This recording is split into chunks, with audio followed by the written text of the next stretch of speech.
Benvenuti al secondo episodio del focus sulle case di Hogwarts. Oggi analizzeremo la casa oggettivamente meno considerata nella serie, Tasso Rosso, o Tasso Frasso a seconda delle traduzioni. Lo stemma della casa è un tasso su uno sfondo giallo e nero. L'elemento associato è la terra. La sala comune dei Tasso Rosso è vicino alla cucina della scuola.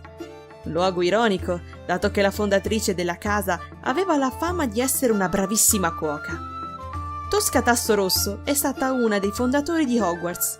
Era conosciuta per il suo talento negli incantesimi, soprattutto quelli culinari, ed è proprio grazie alla sua abilità che riuscì a mantenere unita la scuola.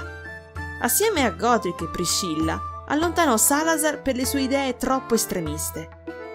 Un oggetto mitico associato a Tosca è la sua Coppa d'Oro, tramandata da generazioni fino ad Epsia Smith, e sappiamo tutti che brutta fine fece dopo averla mostrata a Tom Riddle. La coppa divenne quindi uno dei 7 Horcrux dell'Oscuro Signore. Nella serie la casa di Tasso Rosso è stata la più ignorata, sia di importanza narrativa che sociale, eppure racchiude diverse qualità: amicizia, lealtà, duro lavoro e giustizia. A differenza dei Grifondoro, che arriverebbero anche a metodi ambigui pur di raggiungere i loro obiettivi, gli ideali di Tasso Rosso sono quelli che più di tutti si avvicinano alla vera giustizia, in quanto non userebbero metodi riprovevoli per raggiungere uno scopo. Per dire, un Tasso Rosso difficilmente compierebbe atti di bullismo, a differenza dei Grifondoro, come ci insegna il santo James Potter e la sua combricola di teppistelli. C'è da dire a conferma di ciò che è la casa che ha partorito meno maghe oscure tra tutte e 4.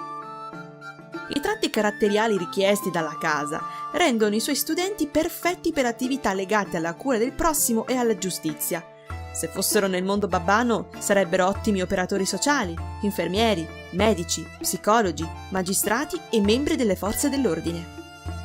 In barba a chi li considera la discarica di Hogwarts e la casa dei falliti, Tasso Rosso ha prodotto diversi maghi coraggiosi e leali fino alla morte. Nymphadora Tonks, figlia di Andromeda Black, già citata nell'articolo precedente, è una strega metamorfomagus, ovvero possiede abilità mutaforma fin dalla nascita. Membro dell'Ordine della Fenice, ha rischiato più volte la vita combattendo i Mangiamorte. Assieme al suo consorte Remus Lupin, morirà nell'epica battaglia di Hogwarts, lottando per i suoi ideali. Suo figlio, Ted Lupin, erediterà le abilità mutaforma della madre e verrà cresciuto dalla nonna. Tonks, fin dalla sua prima apparizione, si dimostra un personaggio divertente, ma soprattutto coraggioso e leale.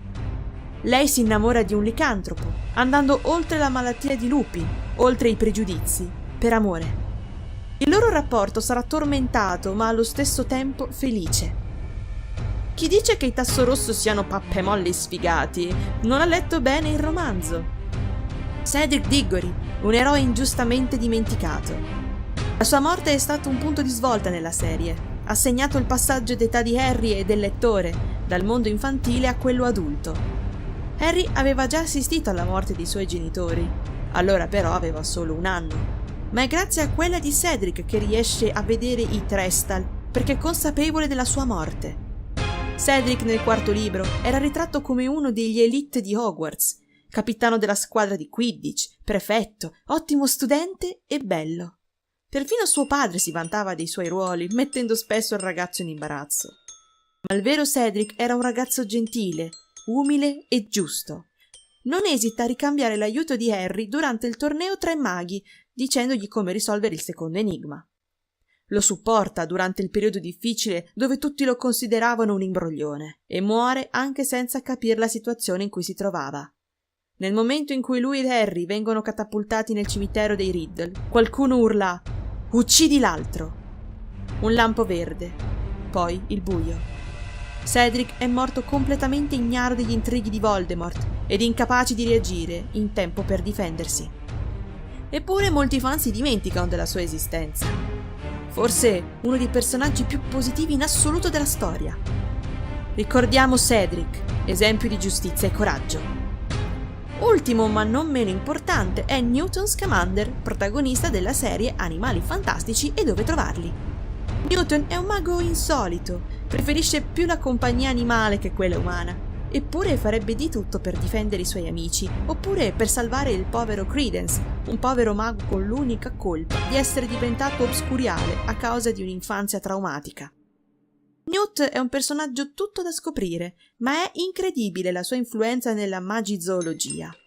Inoltre suo nipote, Rolf Scamander, sposerà Luna Lovegood. Piccola citazione alla professoressa Sprout, capo della casa Tasso Rosso ed esperta botanica. Grazie alle sue conoscenze, le vittime pietrificate dallo sguardo indiretto del basilisco sono ritornate normali. Pur essendo effettivamente la casa del silenzio, Tasso Rosso ha diverse qualità, spesso ignorate, ma che si rivelano preziose e importanti per gli altri. Insomma, i Tasso Rosso sarebbero gli amici leali e incorruttibili che molti vorrebbero avere.